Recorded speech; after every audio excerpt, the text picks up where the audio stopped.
Hello guys, எல்லோரும் எப்படி இருக்கீங்க? Wishing you all very happy Deepavali. Deepavali வந்துட்டாலே ஊர்லனா எல்லாருக்கும் ரொம்ப சந்தோஷம்.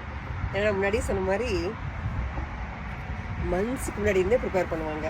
ஏதாவது புதுசாக விஷயம் பண்ணணும்னாலும் தீபாவளி ஒர்க்கு தீபாவளி டைமில் வாங்கிக்கலாம். எப்படி இருந்தாலும் வாங்க தானே போகிறோம் தீபாவளிக்கு, அதை அங்கே வாங்கிக்கலான்ட்டு. இங்கெல்லாம் எப்படின்னா இந்த தேங்க்ஸ் கிவிங்க்கு அப்புறமா ஒரு பிளாக் ஃப்ரைடேன்னு வரும்.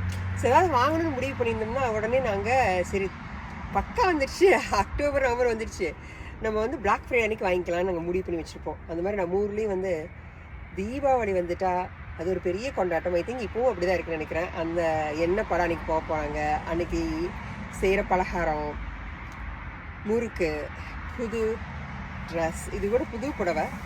என்கிட்ட நிறைய புடவை இருந்தால் கூட புதுசாக கட்டணுங்கிறனால இது ஒன்று தான் என்கிட்ட புதுசாக இருந்துச்சு. அதனால் அது கொஞ்சம் கிராண்டாக இல்லைன்னா கூட புதுசாக இருக்குதுன்னு சொல்லிட்டு நான் இன்னைக்கு கட்டிட்டேன். ஸோ ரொம்ப நாள் ஆச்சு எல்லாரும் கூட பேசி. தீபாவளி அன்னைக்கு ஒரு நல்ல கதையோட ஆரம்பிக்கலான்னு. பொதுவாக எஜுகேஷன் ரொம்ப ரொம்ப ரொம்ப ரொம்ப இம்பார்ட்டண்ட். எந்த ஃபீல்டில் இருந்தாலும் நம்ம அந்த ஃபீல்டை பற்றி கற்றுக்கலாம், இல்லை வெளியே பற்றி கற்றுக்கணும். இந்த லேர்னிங் ப்ராசஸே வந்து ரொம்ப சிக்னிஃபிகன்ட்லி இம்பார்ட்டண்ட்டு வாழ்க்கையில். எனக்கு எல்லாம் தெரியும், கட்டுறது கைமண் அளவு கல்லாதது உலக அளவுன்னு அவையார் சொல்லியிருக்காங்க மாதிரி. எல்லாம் தெரியும்னு நம்ம நினைக்காம எல்லா விஷயத்துலையுமே நமக்கு வர்ற வாழ்க்கையை வந்து நம்ம கற்றுக்கிட்டு நம்மளோட கிஃப்டை வந்து கண்டுபிடிச்சி அதை இங்கேயே கொடுத்துட்டு போகிறது தான் வந்து வாழ்க்கையோட காலிங்கே பர்பஸே அதுதான். ஸோ ஒரு ஃபாரஸ்டில் எல்லா அனிமல்ஸும் சேர்ந்து ஸ்கூல் நடத்தலான்னு முடிவு பண்ணிட்டாங்க. என்ன மாதிரி ஸ்கூல் நடத்தலாம் அப்படின்னு பார்க்கும்போது it's called broad based education. Broad based education என்னென்னா எல்லாருக்கும் பொதுவான ஒரு 5 சப்ஜெக்ட் 6 சப்ஜெக்ட் எல்லாரும் அதை படிக்கணும் அப்படிங்கிறத ப்ராட் பேஸ்டு எஜுகேஷன்.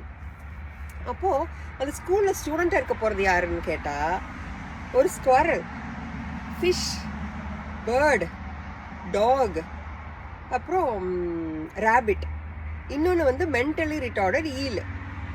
ஓகே, அப்படிதான் என்னென்னு நீங்கள் படித்து பாருங்கள். எல்லாரையும் வந்து ஸ்டூடெண்ட்டாக போட்டு அதோட சப்ஜெக்ட் என்னென்னா ஸ்விம்மிங், ட்ரீ கிளைம்பிங், பார்க்கிங், இந்த மாதிரி நிறையா, அதாவது பார்க்கிங் இல்லை, இந்த மாதிரி நிறையா வந்து சப்ஜெக்ட் வச்சுருக்காங்க. அப்போ எல்லாருமே வந்து அதில் எல்லா விலங்குகளுமே அதில் வந்து எல்லா சப்ஜெக்ட்டுமே வந்து பெஸ்ட்டாக வாங்கணும். அப்போ தான் வந்து அவங்க வாங்க முடியும். இப்போ ஃபிஷ் வந்து ஸ்விம்மில் நம்பர் 1 நமக்கு தெரியும், ஃபிஷ் இஸ் ஃபார் ஸ்விம்மிங். இதே நீங்கள் ஒரு ஸ்டோரி படிச்சிங்களா, அந்த ஃபிஷ்ஷை வந்து ஸ்விம் பண்ணுறதை வச்சு தான் நம்ம வந்து ஜட்ஜ் பண்ணணும். குரங்கு வந்து மரம் ஏற வச்சு அந்த கதை இல்லை, இது வேறு கதை. பட் சொல்கிறேன். ஸோ அது வந்து ஃபஸ்ட்டு வந்துடுச்சு, வந்துடுச்சு. அதே மாதிரி ஸ்குவாரில் வந்து ஃபாஸ்ட்டாக போகிறதுல வாங்கிடுச்சு. ஆனால் மற்றதில் வந்து அதுக்கு கிடைக்கவே இல்லை. இப்போ என்ன இருக்குது, டாக் வந்து போர்டில் வந்து சட்டை போட்டுச்சம்மா, நீங்கள் எனக்கு தனியாக ஒரு ஸ்பெஷாலிட்டி கொடுக்கல, நான் பார்க் பண்ணுறது தான் பெஸ்ட், ஆனால் பார்கிங் பண்ணுறது வந்து சிலபஸ்லேயே இல்லை அப்படின்னு சொல்லி சண்டை போட்டுக்கிட்டே இருந்ததாம்மா. ஆனால் இந்த மென்டலி ரிட்டார்டட் ஈல்னு இருக்குது பார்த்தீங்களா, அதாவது பைத்தியம் முடிச்சு, அதுக்கு வந்து தான் என்னென்னு தெரியாததுனால எல்லா சப்ஜெக்ட்டுமே படித்து அது ஓரளவுக்கு ஆவரேஜாக வாங்கிடுச்சு. மற்றவங்க எல்லாருமே, அதாவது டாகோ இல்லை ஃபிஷ்ஷோ இந்த மரமேற குரங்கோ, இவங்க எல்லாருமே வந்து அவங்கவுங்களுக்கு என்ன பிடிச்சதோ அந்த சப்ஜெக்டில் தான் அவங்க வாங்கினாங்க. இது எல்லாத்துலேயுமே அவங்க ஃபெயில் ஆகிட்டாங்க. இதுலேருந்து என்ன சொல்ல வராங்க அப்படின்னா, நம்ம ஸ்டூடெண்ட்ஸ், நம்ம மக்களும் ப்ராட் பேஸ்ட் எஜுகேஷனுங்கிறது எதுக்காகனா லைஃபுக்கு தே ப்ரிப்பேரிங் யூ, ஆனால் without losing a speciality of where we are. ஒருத்தருக்கும் ஒரு ஸ்பெஷாலிட்டி இருக்கும், அதை வந்து நம்ம மிஸ் பண்ணாமல் லைஃபுக்காக நம்ம எப்படி வெளியே போனால் அதே மக்களை தான் இங்கே பார்க்க போகிறோம் சொசைட்டியில். அவங்களோட நம்ம எப்படி டீல் பண்ண போகிறோம், எங்கே கோவப்படக்கூடாது, எந்த மாதிரி முடிவு எடுக்கணும், சான்சஸ் கொடுத்து அந்த சான்சஸ்க்கு எப்படி எஸ் சொல்லணும், அதுக்காக நம்ம எப்படி ப்ரிப்பேர் பண்ணிக்கணும் வாழ்க்கையில், அதுக்காக ஸ்கூலில் நம்ம ப்ரிப்பேர் பண்ணுறாங்க. ஆனால் ஸ்கூலில் என்ன நடக்குது, எல்லாத்துலேயும் வாங்கலைன்னா நம்ம முட்டாள்னு நம்மளை தள்ளி பட்டம் கட்டிடுறாங்க. அதை தான் நம்ம இங்கே அக்செப்ட் பண்ணிக்கிறோம். பிகாஸ் நம்ம கண்டிப்பாக டிகிரி இருக்கணும், ஜிமேட்டில் இவ்வளோ வாங்கணும், இவ்வளோ ஜிபிஏ இருக்கணும் அப்படின்னா தான் நமக்கு எங்கே போனாலும் வேலை கிடைக்கும்னு நினச்சி நம்மளும் வந்து மண்டையை உடைக்கிறோம். அத்தனை சம்பாதிச்ச காசெல்லாம் கொண்டு போய் அங்கே கொட்டி அதுக்கு கடன் வாங்கி அதுக்காக வந்து உழைச்சிட்டு பாதி சம்பாதிச்சு காசை கொண்டு போய் லோனை கட்டுறதுல கொட்டிடும். உண்மையான வாழ்க்கையை நமக்கு என்ன பிடிச்சிருக்கு, நமக்கு என்ன டேலண்ட் இருக்குன்னு பார்த்து அதை ஷார்பன் பண்ணி வாழறோமா அப்படின்னு கேட்டால் இல்லை. இந்த ஷார்பன் அப்படிங்கிறத வந்து பட்டை தேட்டுறோம். அதுக்கு ஒரு கதை. அவர் பேர் ஜான். அவர் வந்து உட்கட்டர். உட்கட்டர்னா மரம் கட் பண்ணுறாங்க.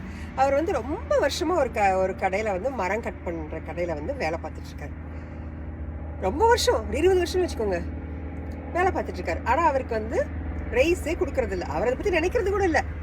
திடீர்னு கம்பெனியில் பில்னு ஒருத்தரை வந்து ஹையர் பண்ணியிருக்காங்க. பில்னு வந்தவர் ஒரே வருஷத்தில் ரைஸ் வாங்கியிருக்காரு. இவருக்கு ஒரு ரிசெண்டிங்னா ஒரு பொறாமை, ஒரு வந்து நமக்கு ஏன் கிடைக்கல அவனுக்கு ஏன் கிடைச்சிச்சுன்னு ஒரு கம்பேரிசன் அப்படின்னு போயிட்டு கேட்டிருக்காரு மேனேஜ்மெண்ட்டில் போய், எனக்கு மட்டும் ஏன் நீங்கள் வந்து ரைஸ் கொடுக்கல, இப்போ தான் வந்திருக்கு, அவனுக்கு எப்படி கொடுத்தீங்க அப்படின்னு. அப்போ அவர் சொன்னார், இது வந்து ரிசல்ட் ஓரியன்ட் கம்பெனி, உன்னோட ப்ரொடக்ஷன் வந்து அதுக்கப்புறம் எப்போவும் ஒரே மாதிரி தான் இருக்குது, ரைஸே ஆகலை, ப்ரொடக்ஷன் ரைஸ் ஆனால் தான் அதில் நாங்கள் வந்து ரெவன்யூ சம்பாதிக்க முடியும், அப்போ தான் உனக்கு ரைஸ் கொடுப்போம், உனக்கு வந்து நாங்கள் இன்க்ரிமெண்ட் கொடுப்போம் இல்லை ரைஸ் கொடுப்போம் அப்படின்னு சொல்லிட்டாங்க.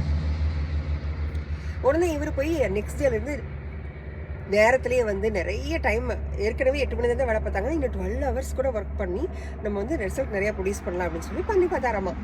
ஆனால் அவரால் ஏற்கனவே கட் பண்ணிட்டு இருந்த ட்ரீயை விட ஒரு ட்ரீ கூட மேலே கட் பண்ண முடியல. இன்னும் சொல்ல போனால் ரொம்ப கம்மியாக கட் பண்ணுறாரு.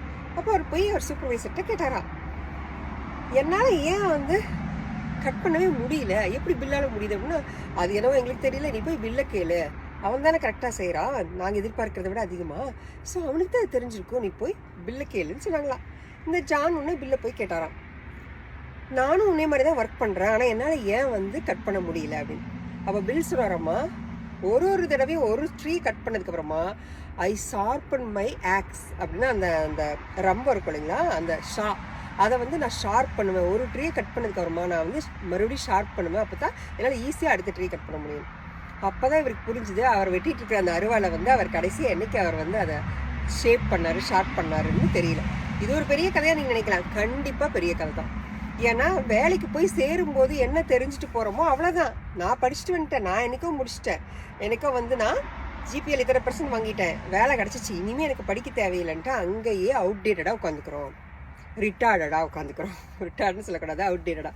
புதுசாக எதையாவது கற்றுக்கணும், இல்லை நம்ம படிச்சுட்டு வந்த டெக்னாலஜிலேயே என்றைக்காவது அதிகமாக வந்திருக்கா, அதை பற்றி நம்ம ஏதாவது தெரிஞ்சுக்கணுமோ, அப்டேட் பண்ணணுமான்னு நமக்கு அக்கறையும் இல்லை, தேவையும் இல்லைன்னா மேலே போகணுங்கிற அவசியம் இல்லை. ஒரு வேலை கிடச்சிட்டா போதும் அப்படின்னு நினைக்கிறதுனால புதுசாக கற்றுக்கணும், ஃபோக்கஸாக நம்ம மைண்டை ஃபோக்கஸாக வச்சுக்கணும், இல்லை அடுத்தடுத்து எங்கே போகணும் அப்படின்னு நம்ம நினைக்கிறதே இல்லை. அதனால தான் உங்கள் ஆக்ஸை ஷார்ப் பண்ணாதனால you are not growing up. It's very very important. Okay, so அந்த கதையோட இன்னைக்கு முடிச்சுக்கலாம் நினைக்கிறேன். அது ஒரு கதை இருக்குது, பட் எல்லா கதையும் ஒரே டைமில் சொல்லிட்டா போர் அடிச்சிடும் இல்லையா. ஸோ சான்ஸ் எடுத்துக்கோங்க. அடுத்தவங்களுக்கு எல்லாம் கிடைக்குது, நமக்கு ஏன் கிடைக்கல, நாமளும் அதை விட நல்லா ஸ்மார்ட்டாக தானே இருக்கிறோம், அதை விட அழகாக தானே இருக்கிறோம் அப்படின்லாம் நினைக்கக்கூடாது. நமக்கு விதிச்சிருக்கிறது நமக்கு வரும். நமக்கு என்ன வேணும், உங்களுக்கு என்ன வேணும், அடுத்தவங்களுக்கு ஒன்று கிடைக்குதுங்கிறக்காக அது உங்களுக்கு கிடைச்சா நீங்கள் சந்தோஷமாக இருப்பீங்கன்னு அர்த்தம் இல்லை. உங்கள் மனசுக்கே தெரியும் what do you want to make you feel happy and to make you feel satisfied, fulfilled, accomplished, satisfiedன்னு உங்களுக்கு தெரியும். எனக்கு இப்படி ஆகணும் அப்படி ஆகணும்னு மனசுக்கு கண்டிப்பாக எல்லாருக்கும் தெரியும். the only thing is we are not paying attention to that. அது என்ன சொல்லுதுன்னு கேட்கறது இல்லை. சுற்றி இருக்கிறவங்க அப்பா அம்மா புருஷன் பிள்ளை இவங்கெல்லாம் என்ன சொல்கிறாங்க, நம்மளுக்கு வருமானம் வேணுமே, அதுக்காக நம்ம மனசு சொல்கிறத செய்யாமல் பில்ஸ் பே பண்ணுமேங்கிறதுக்காக தான் வந்து நிறைய பேர் செட்டில் ஆயிடுறாங்க. ஸோ அப்படி இல்லாமல் உங்கள் மனசுக்கு எது சரின்னு படுதோ, எது செஞ்சால் நீங்கள் நிம்மதியாக இருப்பீங்க, எது செஞ்சால் நீங்கள் ஹாப்பியாக இருப்பீங்க, காலையில் எந்திரிக்கிறதுக்கே ரொம்ப சந்தோஷமாக எந்திரிப்பீங்களோ அதையே வந்து கண்டிப்பாக செய்யுங்க. அதை பற்றி தெரிஞ்சுக்கங்க, படிங்க. இப்போ எல்லாமே வந்து அவைலபிளாக இருக்குது லைக் இல்லையா, யூடியூப்பில் you have so much education. when there is a will there is a way. நீங்கள் முதல்ல முடிவு பண்ணணும் எனக்கு இதுதான் வேணும்னு, அப்போ கண்டிப்பாக உங்களை தேடி எல்லாமே கிடைக்கும். Okay guys, wishing you all very happy Diwali. பூவி பூச்சூடவா எந்த நெஞ்சில் பலர்கவா, பார்த்து பார்த்து கண்கள் பூத்து காத்து நின்றேனே, பூவி பூச்சூடவா எந்த நெஞ்சில் பல்வார்க்கவா, அழைப்பு மணி எந்த வீட்டில் கேட்டாலும் ஓடி வந்து நான் பார்ப்பேன், தென்றல் என் வாசல் தீண்டவே இல்லை, கண்கள் உன் தேடி பார்ப்பேன், தென்றலும் ஓய்ந்தது ஜீவனும் தேய்ந்தது, இந்த பொன்மானை பார்த்து கொண்டே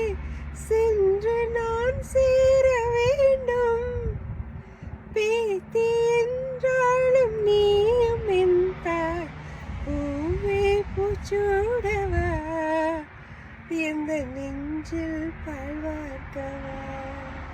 Alright guys, happy Diwali everyone. Bye.